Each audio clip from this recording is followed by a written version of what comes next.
Hey, everybody. Welcome to the Entrepreneur Motivation Podcast. I'm your host, Chris Bello. Today, we've got Chase Chewning on the show. Chase, welcome.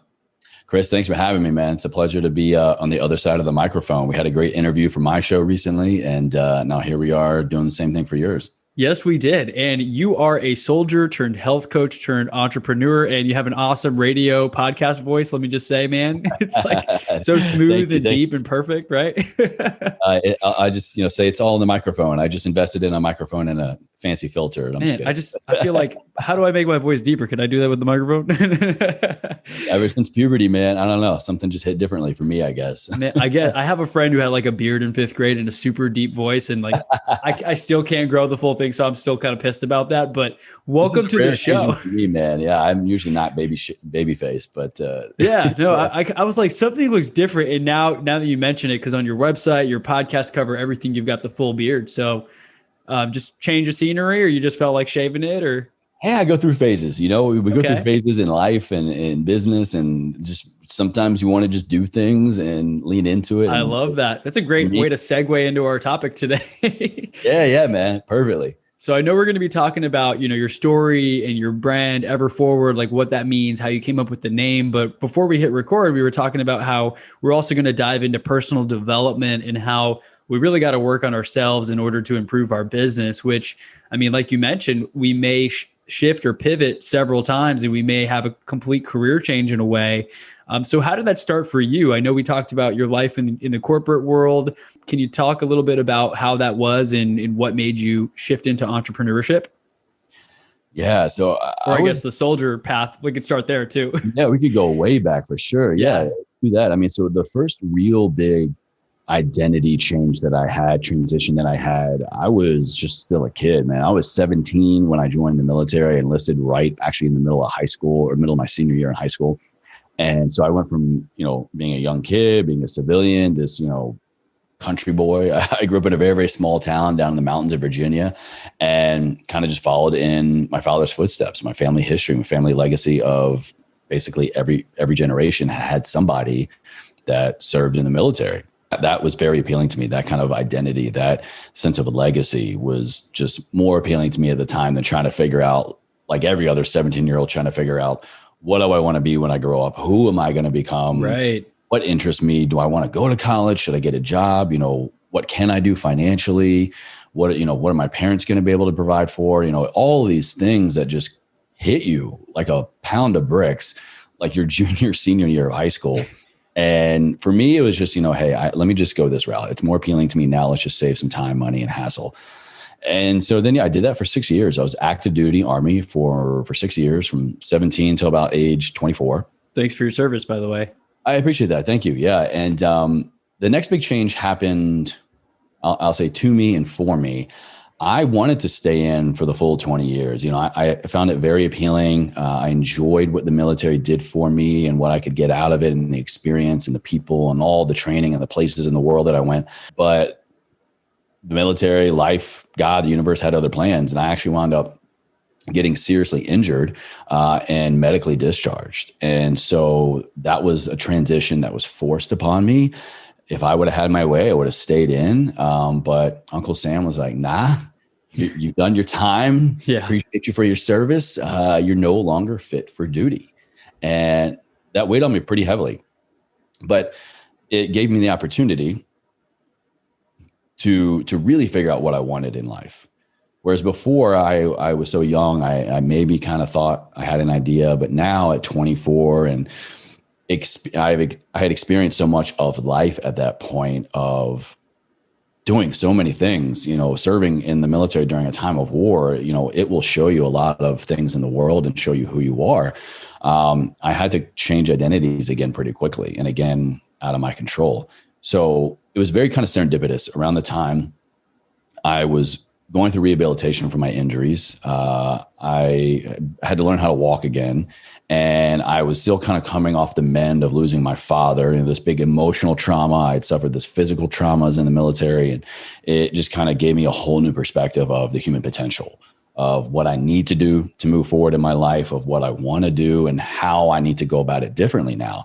And it set me on my path to really the next chunk of my life, my personal interest, my professional career, and that was in health and fitness. So I enrolled in school. I took about 3 weeks off from the military. I enrolled in college, went back to my home state of Virginia, and started an exercise science program. And I began to just study, what can I do? I know now that I have these limitations in my body. Hopefully they're not going to be forever, but there's a way to understand what's going on here physiologically, biochemically, all the different ways that the human body can move, should be able to move and improve. I wanted to just wrap my head around entirely. And it just so happens to be that, I figured out that you can make this your career. So about my senior year of that program, I had to go through a major internship experience, like I'm sure a lot of people do in any career. And it kind of helped me filter down. Like, I don't like to do this kind of avenue in this career field, or I really want to specialize in this profession, and allow me to kind of filter down into, what became health coaching. I graduated, got my bachelor's of science in exercise science. I then went on to become a certified health coach. I was more of a clinical health coach for many years. I worked in a concierge medical practice. So it was like a bougie doctor's office, right? You pay a membership fee, you get guaranteed perks and access to your doctor and all these other benefits. And some of those benefits included access to people like me, health coaches. So we would see you, we would go with your physical, and then we would run through biometric testing, VO2 max tests, workout programs, weight loss programs, wellness programs. And that was my identity for quite a few years. Like I said, it continued to help me get better in my own rehab and work through my traumas and my own personal stuff. And then the more I became in tune with that, who I was personally, and grow personally, my career just went in parallel. I had so many more similarities to empathize with and to humanize with my clients, my patients. Then went on to, to kind of grow in that role. And I wound up to eventually oversee the whole department, overseeing about 9 offices in total at one time, all up and down the East Coast, managing a team of like 7 to 9 other people. And that was like a whole other new way for me to express this leadership identity that I'd had a few years ago in the military. Only now I didn't, I couldn't just yell at somebody and tell them what to do. Tell them to drop down and give you 50. Yeah. Well, actually, I guess you kind of could, your clients, right? Good. At that point, we were working, with people like that. So it might've made sense for sure. But and so I really latched hold of that. And then there just came this day when I think, like anybody can relate, when you step into a managerial role, when you have more leadership, when you have more on your plate, a lot is asked of you, a lot is expected of you, a lot. Maybe I'm speaking personally, but you expect a lot more of yourself. That side of things just began to kind of eat away. And the role that I had at that company began to be a lot more than I signed up for. There was just a lot of inner workings with the company that I no longer aligned with. And it began to take away my passion for my job. I loved my job. I loved working with people, for people. But I'll never forget, there was this moment I rolled up to work. I was working in DC at the time. I was living in DC, and went to one of our offices, and I just sat in the parking lot and I just stared at the building. And that was the first moment. I'm sure a lot of people maybe are doing that right now. Maybe you have done this a million times. You're just like, I don't want to go in there. It was weird. I felt very torn because, again, I looked at my clientele list for the day on my phone. I could see the schedule. I was like, I love this person, love this person, love this person. We're making so much work together. But I know the second I walk into that building, I talk to some of these people or open up my email or have to go to this meeting, it's just going to pull me further and further away from my fulfillment, what lights me up. And I don't want to live, I damn sure don't want to work in resentment. And that was the moment that I knew that I needed to change again. There was another transition coming, and I needed to lean into that. It took me about a year, a little bit more than that to, put an action plan into place and to consciously choose to transition out of that 9-to-5 role and, do my own thing. But it was another identity struggle. I just had to lean into the things that helped me the last time. And that was taking care of my health and my wellness, my sleep, honoring my body, honoring all, past traumas, mental health, physical health, emotional health, to just, know that I could at least have that taken care of. And then whatever role I was going to step into next, at least I would have a much more solidified foundation. Very powerful. I'm sure a lot of people could resonate with that. And when you mentioned you just sat in the parking lot, I had a flashback. I could picture the building of the corporate job I used to have. And I never really worked with clients or anything. Like I can't remember anything I was extremely passionate about, but there were several times, I'd leave during my lunch break and I'd just go sit in my car because I wanted like a little bit of my own space to listen to a podcast or a book or something, or even just take a nap and kind of get away from that like big white building with small windows and no natural light. Yeah. It's just, you started to hit that point. And I mean, we've all felt that at some point, and maybe some people haven't made that shift yet of something needs to change. I don't know what it is, but I just need to do something new. And so that kind of woke you up to the next steps of your journey. It did. It did. And when we realized that, and a lot of times it comes in funny ways. There are a lot of times when the calling is upon you and it's new, it's friction, it's change. And so we're not very aware of it, or we ignore it, we suppress it, or we push it off again because like, no, that's not me. No, I'm not ready. Right. I could never do that. And they're all just, excuses, some more valid than others, but I'll say if nothing else, they're callings for our higher self. They are callings of and from our higher self, pulling you in the direction of the person that you need to be. And it just so happens maybe that who you are, what you do, can coincide with that. And I think a lot of people struggle, myself included, we struggle with like, no, who I am must only come from what I do. And right. I would kind of challenge that thought a little bit.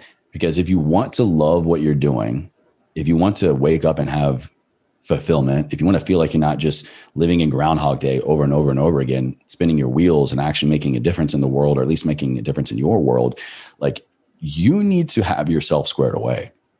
Self-mastery, personal development, self-help, whatever you want to call it, like it has been the most instrumental and fundamental tool of my entire existence. And when I have strayed from that, it shows up in my life. It shows up in burnout. It shows up in stress. It shows up in poor relationships. It shows up in, toxic this, toxic that.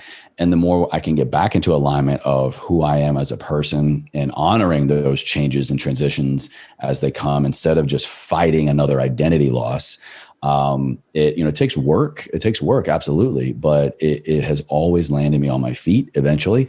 And it has always landed me in new opportunities, or even opportunities that have been there the whole time, just waiting on me to finally, seize them. Yeah, I wrote that down. I love that. Callings from our higher self, because I mean, if you look at whatever level you're on now, if you're way further than you were a year or two ago, which hopefully for everyone listening, that's the case, and you're not stuck in Groundhog Day, you had to do something. You had to probably get uncomfortable, try new things, maybe make a career change, quit a job.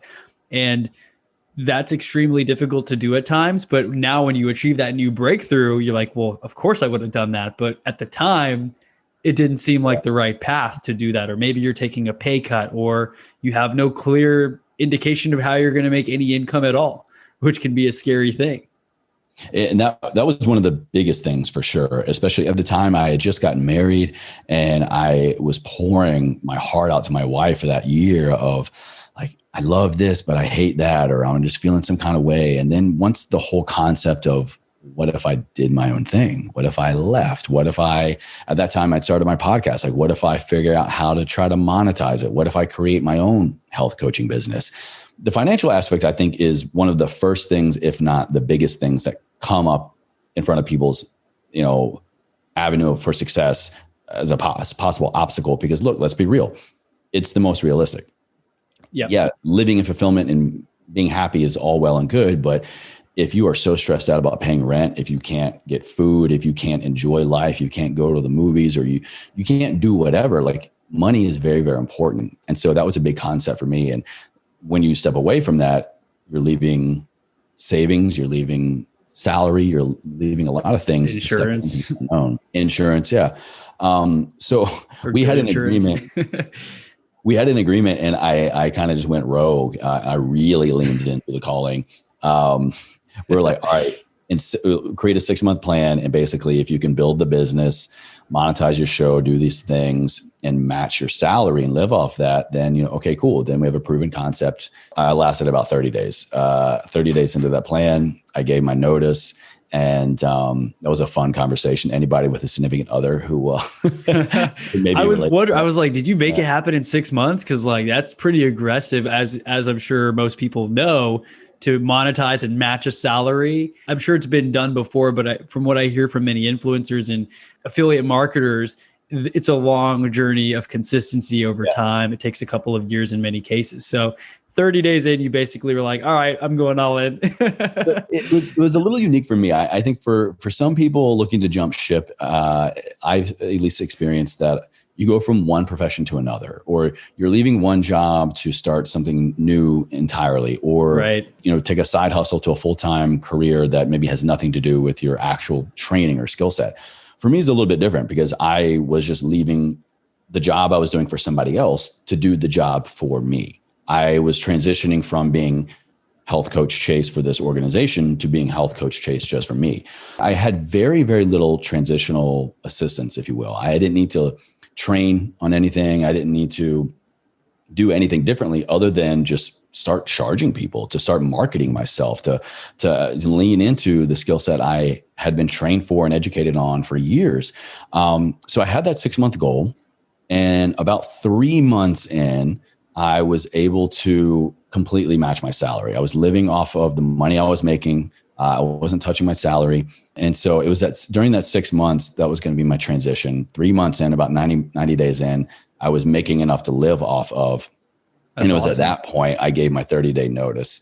And so, yeah, all in all, like when I actually decided, I'm done complaining, I'm done living in resentment, I'm going to give myself this 6-month exit strategy plan. 90 days later, I was matching my salary. I was making money. And then at that point, this was about November-ish of 2017. And then like early that month, I gave my 30-day notice. I came home that day from work and told my wife. She was like, we're supposed to have 4 months of this. But pivotal as that moment was when I showed up in the parking lot and just sat there. It was this other moment. And I had been pretty clear with my management and higher ups at the time, directly in contact with our COO and CEO. And, there were other things going on, and I let them know where I stood all along the way. So it wasn't like they were completely blindsided. They kind of knew that you had some resistance to some things in general. Yeah. There were a lot of other changes going on in the organization. We literally had this like coup. And there was one day I went into our weekly like senior management meeting or monthly senior management meeting, and we had a whole new CEO. And so he was just gone. There was this new guy in there. And then of course, like the strategies change and the vision and maybe even like core values. Some of the things look really great. Some of the changes I was all for. Others, I was like, I don't know. If I'm going to be a part of this future, here's what I need. And I was very proud of myself for kind of speaking my mind and letting them know, because I was already in that leadership position, this wellness director role. And so I was like, I would be doing myself and my department and ultimately my patients a disservice to not voice my opinion on these things. That's what I was hired to do. And so once it became more clear that their vision and future for the company was deviating more and more away from mine, I was like, if we go down this path further, I'm not going to be involved with it. And then once it became very clear, I told them like, yeah, we're really thinking differently here. And so at that point, they begun to transition someone in for my role. And the first time that I met this guy, and like they actively told me, hey, Chase, he's going to be your replacement. And just the things that he was saying, and clearly the conversations that had been going on without my knowledge and just dating way back. I was like, you guys have been thinking about this for a long time. It was like a personal integrity thing for me.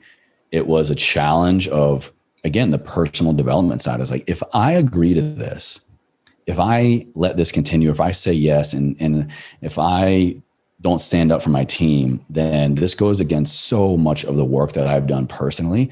And I would be ultimately letting them down, like I said, but I would feel shameful. It would just be personal integrity, like suicide. And at that moment, I told them, I'm giving you my official 30 days notice. Yeah, that was the end of 2017 and haven't looked back since, man. That's great, man. I mean, that's a tough conversation to have. I'm not sure about you. Like, I'm not very confrontational, but I remember there were a few moments where I almost bit my tongue, but I said something that needed to be said. And I wanted to make sure I got it out there because that if you don't say those things and you just leave, and you kind of are silent, it's not going to have the same effect, and that person will never know how you truly felt. And I mean, I felt the same way when I gave my 2 weeks notice at my corporate job. It was like a hard conversation, like, hey, so I'm putting in my notice. And then she was like, wait, like right now? And I'm like, yeah, I've already got flights booked to Asia. I was going to like a 1 month trip, Oh, but it was amazing. so freeing at the same time, right? Because you knew that in your mind, you're winding down, you're handing stuff off, and that helped you prepare, I'm sure, to go all in on that next piece of your journey. It did. I mean, it was terrifying. It was scary. It was all the things. But at the same time, it was just this big weight lifted off my shoulders of, okay, Right. now I can fully step into this next transition. I can really lean into and almost out of necessity have to orchestrate change in my life, begin to monetize things in my life. Because now it's like you've done Do the or deed. die. Exactly. Yeah. Burn the boats kind of thing for sure. Yeah. Gosh, so once you burn those boats, I mean, it's incredible to hear that you were able to make that happen so quickly. But I love what you said there about you already had the training, you already knew, you had the skill set, you had been doing this for years. So you just ended up doing that for yourself instead of trying to quit. Cause like, I mean, a lot of people, they quit their day job and they don't really have an easy way to plug that skill set and monetize it. Like Yeah. I'm raising my hand here because I quit and I went from making like 70 grand a year salary to like, crap, I can't make $20 a month, like flipping stuff from garage sales. Like I'm breaking even, losing money, sitting on this product. And it's very stressful. Like you mentioned, when you're seeing your savings dip and you're not really replacing your income very quickly. So for those listening, that's a golden nugget for sure. If you have a skill set that you can easily take and do for yourself, maybe some sort of service or something, for example, that could be an easier way to sidestep into that new path instead of trying to quit and figure things out from scratch or sign up for that introductory $99 course, which will just show you the basic, SEO or whatever you're trying to get into. So that was a huge takeaway that I wrote down. But also I wrote down here that, financial, that's usually the most realistic obstacle or objection that people face, because you're right. That's something good is the enemy of great. Comfortability. If you're at a pretty good job that's paying the bills, it's hard to get yourself out of that, because why would you leave something that's pretty good? Yeah. And that's because you wanted to pursue great. So true. And I can only say this now, years later, having so many struggles financially, having days where you go to pay for something and like, shit, I don't know if I have enough money on, my debit card here. My credit card's almost maxed out. Yeah. Seriously. Or, what do I need to sell to make some money? What are things around me that I love, worked hard for, but I have to let go of because I got to buy groceries. I got to support my family. I've been there. But what I've realized the most is that all of the money we think we don't have, all the money that we think we need to make, we think that we don't have it. We think that it doesn't exist. We think that there's no easy, surefire way. Easy is not the right word, but a surefire way to go get it. It all already exists.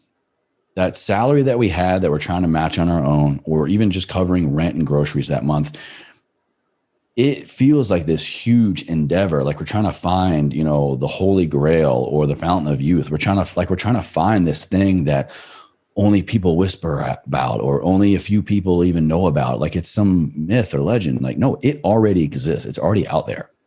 The money waiting for you for a job well done, for your products, for your services, already exists in the pockets, in the bank accounts, in the assets of the people that you are meant to go out and serve. And there's so much money mindset things that need to be taken into consideration here: how you were raised, what you had or didn't have, the type of job that you had before, the lifestyle you're used to, just overall relationship with money. And mine was horrible. It has grown tremendously over the years. It was more of that. It was, well, if I don't have it, then how am I going to find it? If I don't have it, then it doesn't exist. It's like I got to figure out how to print money somehow. Like, no, all you need to do is, again, just go back to your core values, who you are as a person, fall back on that personal development. Hopefully you've begun to integrate into your daily practices at this point, and just bring that out into the world. Like, what skill sets do you have? How can you help somebody today, right here, right now? And that has been one of the greatest things. It amazes me in this entrepreneur life, or even someone who's working full time and just has this realization. If you want to go out right now and make an extra $20 or $2,000, it's all possible. It's just a matter of bringing the right offer to the table, to the right group of people, and, not lying about it, being, being within your scope of practice, or having something of value. Like, I've done it so many times. It's almost like this sounds kind of weird to say out loud, but it's almost like a little game I play with myself sometimes. If I have a few hours, an open afternoon or whatever, or a week, a lighter workload week, I was like, let me see if I can make an extra like $5,000. Let me see if I can make, if I can make $200 today. And when you just begin to think about what you can achieve versus what you don't have, man, the floodgates just open up, and the ideas and the creativity and just options and opportunities. It's just like, duh. You just look around, or it comes top of mind. We're just like, it's all been there all along. It's just, we've been thinking about it differently. We've had the wrong questions or no questions about how to go generate it. It's pretty wild, man. And it's not like you're taking this from anybody. Again, it's a value exchange. It's an energy exchange. What you have is of worth of what that person is willing to give up to receive it. That's so powerful, because it's a mindset thing for sure. If you think that it's hard to make money and that you have to work hard for it, that's like, you think you have to trade time and work in the factory, or, I don't know, mow grass or whatever, mow lawns for a living and work hard to earn that money, versus thinking that money is abundant. It is in people's pockets. It's waiting for me. It's already there. That's so powerful. Like, I got goosebumps. It's kind of cold in this room, but like, I think I got the goosebumps from what you said, that the money already exists out there, and you just need to put your right service in front of the right person and make sure that you present the offer in the right words. And that's kind of the piece that it's difficult at times. I mean, you may have a certain, expertise, and you may just need help with the copywriting or the sales page. There's a lot that goes into this. You have to wear many hats, obviously, to make anything successful, but there's a lot of lessons there that you just talked about, of going out there, adding value to the right people, and then monetizing your service. And then also that you play a little game with yourself. I love that. I'm a little bored. Let me go see if I can make $5,000. And lo and behold, wow, opportunities appear, because you're actually focused on finding them instead of just going blindly through your day, not paying attention to anything. And I would even say that as an entrepreneur, unless you're just like crushing it hard, and look, no matter how hard or not hard you're making it in the world, nothing is a given. It can all go quickly. And so I think it's a good thing to get into the practice of having, of thinking, of doing, because you never know when a global pandemic's going to hit. You never know when something is going to go wrong with your car or in your house, and you got to drain your savings to cover it, or God forbid, a medical bill or something like that. Yeah. If you just stay in the practice of, how do I create more abundance in my life? How do I reach people that I have not yet reached? How do I help others? And by doing so, help myself, help my family. If you can just begin to think about that, the opportunities just continue to unfold, and it will innately begin to rewrite your belief system around finances, around money. One book that helped me tremendously to work through this, and I've read it and listened to the audiobook multiple times, is You Are a Badass at Making Money by Jen Sincero. Really eye-opening. And like pretty much every behavior we exhibit or we share consciously or subconsciously, it all traces back to a belief system. It all traces back to a root cause, an experience, a positive one or a traumatic one, that lays a foundation for our association to that thing. And that book helped me realize, I began to kind of work backwards on like, why do I feel this kind of way? Like, why do I have this kind of disassociation to money, or like I'm not worth enough money, or I'll never be able to have this much money, or, you know, what I do is never going to be as worth as much as somebody else that's doing the exact same thing. It all went back to me. This is just my personal experience. It all went back to me literally, Chris. One of the very first, if not the very first memory I have as a human being is being about 4 years old, walking into a conversation, pretty much the conversation between my parents that ultimately led to, it was like a culmination of things, but that conversation more or less was the one that led them to decide to separating and getting a divorce. And the few bits and pieces that I can remember about that conversation were, what are we doing here? What's going on with our lives? We don't have enough money. How can we afford this? How can we afford that? And so right then and there, it was imprinted on me, my association to love, to families, to relationships, to having or not having, being directly associated to money. Yeah. And, you know, from there, it took a lot of work. It's been literally the last 2 years of me working on that and rewiring that belief system. But like all good things, if you put in the work, you commit to it, it's possible you can do it. And I've changed tremendously with that. Yeah, that's powerful. And I can't remember where I heard this, maybe on Impact Theory with Tom Bilyeu. He was interviewing someone, and I love that show. And he was talking about how so much of who we are happens before we're like 2 or 3 or some crazy low number like that. Right. And I can't even remember for some reason, like what happened before second grade. Maybe I think I remember making like slime in second grade and like Pokemon cards in third grade, but like, that's it. Yeah. And it's insane what happens and how much of an effect that can have. It's like your software, right? The program that your mind is running, and it becomes hardwired in a way where it takes a lot of work to change that, because it's basically challenging everything that you believe to be true that you grew up with. And so, I mean, thank you for sharing that story. I hear a lot of the divorces obviously happen because of financial stress, and it is a tough thing. And then when you work through that, and that's a great book too. I've read You Are a Badass, like the regular one, but I guess You Are a Badass at Making Money. She has a couple of great versions. For mindset. Yeah. It's great. Awesome. Highly recommend it. One that I'm listening to right now that was recommended as well from another podcast guest. I don't know if you've checked this one out. It's called The Psychology of Money. No, I'm not familiar with that one. I forget who it's by, but I'm listening to it on Audible right now. And let me see who it's by. The Psychology of Money by Morgan Housel, I think it's Housel. And it's very interesting because it just talks about the differences. You know, someone who's making a ton of money. I think it had an example of rich people skipping gold coins to see how far they could like skip it. And then they end up broke, versus the janitor or like person cleaning up like a Macy's type store. His entire life died and like no one knew who he was. And he had a net worth of $8 million from saving, investing, compounding. So just two different lives, and that the people who appear to be wealthy oftentimes are on the brink of financial destruction. And the people who look like regular people in many cases are the ones that are truly wealthy and abundant. But I mean, it all goes down to, like you said, how we were raised, our beliefs about money. So thank you for that resource. You Are a Badass at Making Money by Jen Sincero. Sincero. Yeah. Sincero. But Sincero. Yeah. I think it's Italian or something. Yeah. Cool. Yeah, man, which is a pretty wild concept. You know, this whole, the kind of core, what we've been talking about is like, the more we transition through life and in jobs, 9 to 5, our own, and the more we can understand first and foremost who we are, it really does help separate that death of identity, that identity loss, because we realize so much of how we show up in the world, what we even believe, how we act, how we spend money, how we save money, how we work, how we do all these things.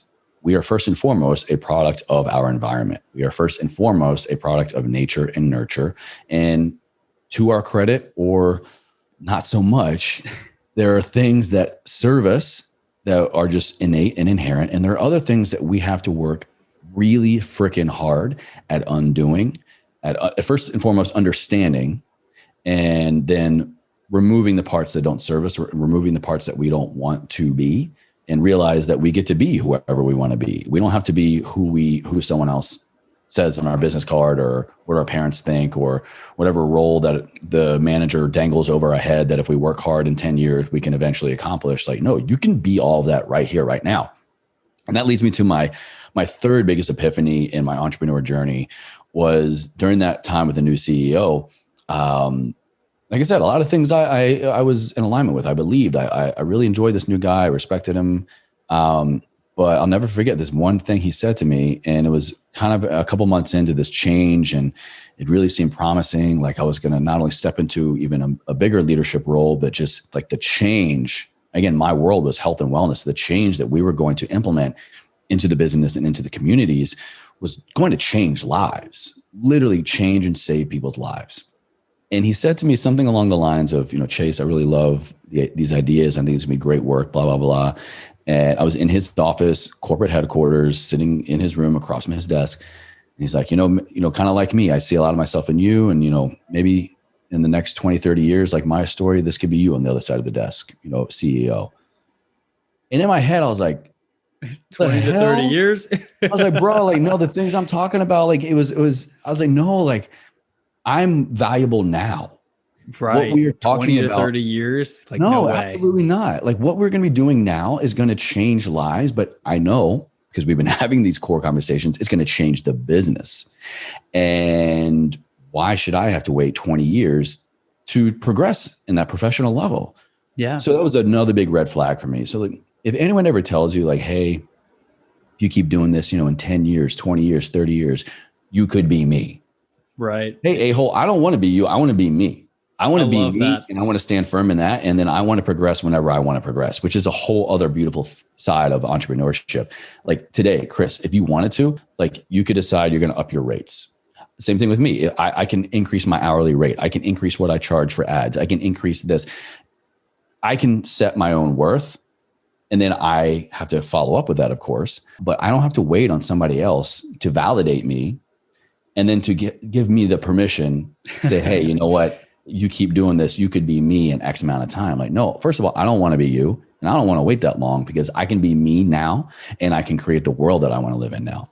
That's so powerful. I was just having that realization with someone in a conversation the other day that a lot of the people that I worked with in the corporate role, they're still there. They got the manager position. Great. I mean, they're getting paid 6 figures or whatever, but they're there all the time. They're having to drive to the office. 10 days of vacation a year, right? I don't have any appointments by design before 1 p.m. like on any given day. And that allows me to do my morning routine and work out and get lunch with like my grandma's in town, for example. We got lunch today. And Amazing. So the freedom, right? Like I was doing whatever I want all morning, not answering my phone, not checking emails. And that can only happen when you take control and you can be who you want to be now. I love that. There's a meme, I'm sure you might have seen it, where it's got like a boss leaning up against a Lambo. And it's like, if you work really hard for the next 10 years, you can help me buy another one or something. That's what that reminds me about. And you're so right that you should not let someone else determine how long it's going to take before you get that promotion or how much your hourly worth is, because you can demand that. And of course you have to back it up with the value, but you can level up so much faster. I mean, in today's day and age, man, you can get anywhere you want to be. I'd say 3 to 5 years, you can make some serious change, sometimes faster, sometimes it's a little slower. It's all relative, but definitely faster than 20 to 30 years. Like that's outrageous. Absolutely. And here's another little follow-up game, so to speak. Yeah. Earlier I said, let me see how I can if I want to make an extra $200 today or $5,000 this month or whatever. Well, to the person listening, watching right now, think about what you have to offer and think about how much you're charging for it. Or even if you aren't selling it yet, even if you're in that transition, think about what you're thinking about charging. I guarantee you, in my experience, everyone starts off at least 20% below what they actually should be charging. I don't care what you're doing, who you are, product or service. Now take that number and double it. Let's say you've got a course you're going to sell, right? Or an hourly rate or whatever. Take that number and double it. Now that immediately, of course, is going to scare you. It's going to freak out because you're going to think, who's going to pay this? Who's going to do whatever? Well, no, go on the other side of it. Who would be buying that at that rate? Who is that person? What is that experience? You don't have to wait X amount of days, months, testimonials, whatever, to get to that point to validate how much you can charge or what you can offer. Again, always be mindful of your scope of practice. Don't be unethical, all these things. But just get yourself into the mindset, grow personally into the professional that has that price point. If you're a personal trainer, my world, health and fitness, if you're a personal trainer, you're charging $40 an hour, what would it take for you to charge $100 an hour? What would that experience be like? What would that client get? Like, just think the end result and work backwards. You don't have to wait 20 years to buy your CEO a Lambo, the owner of Fox Gym, for you to get that rate. It all starts up here. Mindset. Where the mind goes, the body will follow. Yeah. And when you start to ask those right questions and see things differently, that's when you can put those puzzle pieces together that you may be blind to completely. Because if you have only been paid a certain amount per hour, and that's what you're worth. I mean, if you've only been paid $8 an hour, it's so hard to imagine making $10,000 in like 3 hours in a real estate transaction or something. And so when you do it, though, your mind forever changes, right? I mean, the first time I had that $10,000 commission, I was just like, holy crap, like, this is incredible. I did the dollars per hour transaction in my mind. I'm like, I barely didn't even do that much work on this one. And then your mind stretches, and now it's a game of how do I make like $100,000 in a day, right? And so I guess it's got to be a healthy balance of like playfully challenging yourself without getting too deep into it, because of course you're going to be playing that game forever of, well, 50 grand and 100 grand a month. And like, when does it ever end? I guess I'm trying not to get stuck in that trap, but I know we talked a lot about personal development and finding out who you are. Do you have any suggestions on how to do that? Do you have like an exercise, or do you just journal and kind of reflect on what's going well in your life, what's not going so well? Yeah, good question, man. It's definitely evolved over the years. And in the beginning, I think anybody can relate to this. It's very, very addictive in the beginning. It's like that first moment when Neo gets unplugged from the Matrix. You just all the books. You just, all the, like, look at my background here. Like, I know, I'm looking at them now. You think and see everything differently. And which can be a little scary. It's just like, oh my God, my life's been a lie, or like, I've been wasting my life. Like, no. Like, take a breath, and just realize that you've just had the greatest thing happen to you. And that is the realization that anything you want in life is possible if you commit to the process. Yes. And it starts out in a lot of different ways. For me, it was journaling. For me, it was, well, I don't know how to journal. Well, let me just brain dump. Let me just get a $4 notebook and just put my pen down and just see what comes out. I promise you, if you do that, you will pour out things in your heart and in your mind that you had no idea were there, or you did, and you've just been suppressing. I promise you. So just see what's there first and foremost. And then from there, the work will be given to you a little bit. But I mean, podcasts, books, honestly, for me, the greatest thing has been deep, meaningful relationships. When you invest in the people around you, whether that's 2 people or 20 people, those are the ones that are going to know when you're at your high and you can celebrate and rejoice in life, and when you're at your low and you need fellowship, you need support, you need love, you need human connection. Camaraderie, community for me has been the most necessary thing over the years. So you can raise each other up. Other than that, it's self-care.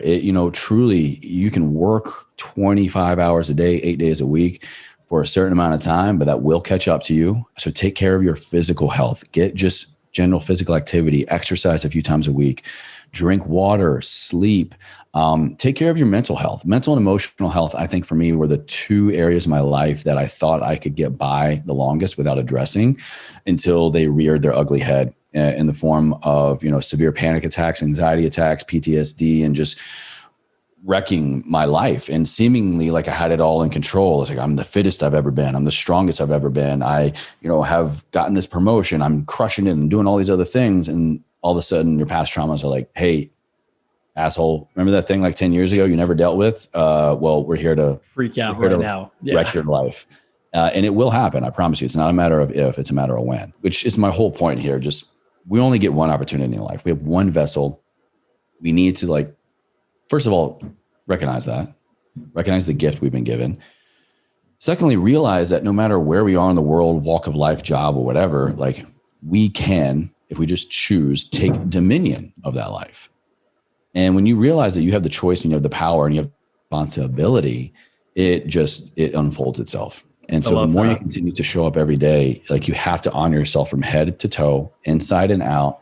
And that will always help navigate the best of waters or the darkest storm in your professional career and anything else you do. Absolutely. And you mentioned we only have like one life, one vessel. We've got to take care of our body, be healthy. I mentioned before we hit record, like my vision's kind of getting a little blurry. And then Yeah, I yeah. have like lower back pain in the morning. And then like I feel like, I don't know what's going on, but like I feel like an organ's like hurting or something. So I'm like, my Who has check in. organ pain? Like what? Yeah, That's the next level like something. my check engine light is on. I was joking with my girlfriend. She's like, "Your check engine light's on too," and I was like, "No, like my body. Like I don't know what's going on, but I gotta get some things checked out because I just feel like a little off." And same thing like you. I like to think of myself as very fit, healthy. I drink water. I eat healthy. I get my sleep. But of course, all the things build up, and burnout is real. It does catch up with you. And I know we got a couple of minutes because you got exercise to do, which I is got my gym great. session coming up. Yeah, yeah, yeah. You've got a session coming up here in a bit, which is awesome. Movement and body, just like we're talking about here. You're taking your own medicine and advice. But I guess one question for you, like, do you talk with like a coach or therapist like pretty frequently, or how do you deal with your mental and emotional stuff? Yeah, great question. Over the years, it has been various versions of. It has been psychologists, it has been mental health therapists, it has been couples therapy, it has been journaling, it has been coaches, mentors, best friends, Yeah. moms, brothers, family, people Anyone. anyone that will listen and Yeah. anyone that I trust and respect and feel safe in doing so. Currently, I actually do not have anyone that I'm getting regular help from, but I have been doing a lot of personal work, internal work, because it's been an area that I feel like I absolutely I got to talk to my therapist about this. Yeah. But I do recognize it as an area of wellness that just because you don't have something top of mind doesn't mean there isn't something there. And so what I've been doing the last couple of months is really just thinking about, well, what does that look like? What's going on? Like really just pausing, inserting stillness into my life long enough, into my day long enough to just like see what rises to the top so that I can really kind of wrap my head around, all right, there's some stuff here that I thought was gone, that I thought I worked through that isn't quite gone yet. And that needs attention. And so I'm at a point now where I got a handful of things that scare me, honestly, but I'm really ready and can speak to directly with that professional. And so I will be kind of tapping back into that resource shortly. Very cool. I wrote that down here. Insert stillness into the day. That's such a good point because so many times. I don't know if you can see it up here. Stillness is the Key. One of my absolute favorite books. Is that Ryan Holiday? Ryan Holiday. That's in my book. I need to check that out. I've heard that multiple times. I have not read it yet. Stillness is the key. And it's so true because I always have, an earbud in my, I guess headphones in my ear, listening to a podcast or an audiobook, walking the dog. You like to fill your space up, right? It's hard to just sit in stillness, but that is the key to starting to ask those questions and have those deeper thoughts.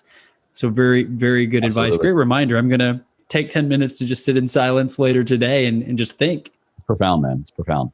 Yeah. It is. Once you make it a practice. Yeah, you got to definitely do that. And like meditating and everything, that's huge for me as well. I'm sure you practice that as well to some extent, like a mixture of meditating and thinking time. Absolutely. Very cool, man. Well, what would be one key takeaway you want to give to our audience? Because I know I want to make sure you get to your workout in time.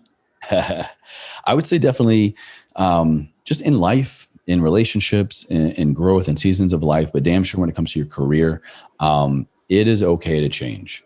It is okay to not do the thing you were trained to do. It is okay to have a career shift. I'll say it's always okay to change and to pivot in life and in your career if you feel you are being pulled instead of being pushed. And if you really pay attention to a lot of that resistance and friction and fear when you're thinking about leaving your job, when you're making a transition, whatever, is it a push or is it a pull? And if it's a pull, and I'll say, I won't even describe it because you'll know it. You'll know when you're being pulled in a new direction, and it's going to feel very similar to change and to fear and past circumstances. But when you are pulled in the direction of your life, lean into it. If you're being pushed, challenge it, pause, evaluate it. But more often than not, especially in the career world, when you're being pulled to change, that shows up professionally, a lot of times it's like you are going through a change, like you are shedding a former version of yourself. You are stepping into the next great version of yourself. You were one step closer to the true you. And you'll know when you're being pulled into that next phase, that next season, that next job, that next relationship, whatever, versus being pushed. It's just something only you, the individual, will know. And like, don't run from it, but just be still with it, think on it, be with it, and, take the next step. And only you will know, because other people are going to have feedback and advice for us. And at times they don't know what's best. They think they do, but they don't know you like you know you. So another little tidbit there for those listening. But man, Chase, we covered so many good things today. I took a whole page of notes, and I really appreciate your time today. What would be a great place for people to go find you, listen to your podcast, connect with you on social media? I know you're everywhere. Yeah, I mean, my two biggest places, I'm either putting out podcasts. My show is Ever Forward Radio, and that's anywhere you listen to podcasts, Google, Apple Podcasts, Spotify, all the above. And then Instagram, hanging out there at Chase_Chewning. You can find me there, and it's all, personal life, health, wellness, all that stuff.